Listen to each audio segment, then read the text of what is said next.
In 1453, the impossible happened. Constantinople, the jewel of Byzantium, fell to a 21-year-old Sultan, Mehmed II. They called him the Conqueror, but to him, this was just the beginning.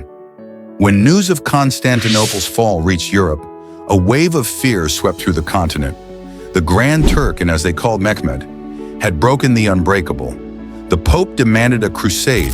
Hungary, Venice, and Albania prepared for war. But one man had been resisting the Ottomans long before Constantinople fell.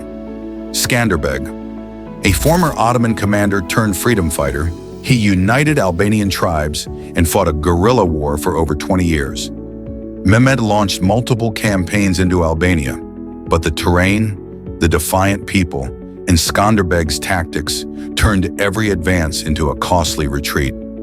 Venice, a maritime superpower, had watched Mehmed's rise with unease. They controlled key ports across the Adriatic and Aegean, but Mehmed wanted control of the seas too. His new navy, forged in the Golden Horn, challenged Venice's dominance.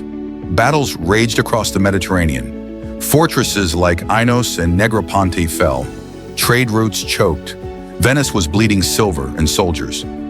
The Kingdom of Hungary was the final Great Wall between the Ottomans and Central Europe. Mehmed sought to crush it, but he faced skilled generals. Like John Hunyadi and later Matthias Corvinus in 1456, he laid siege to Belgrade.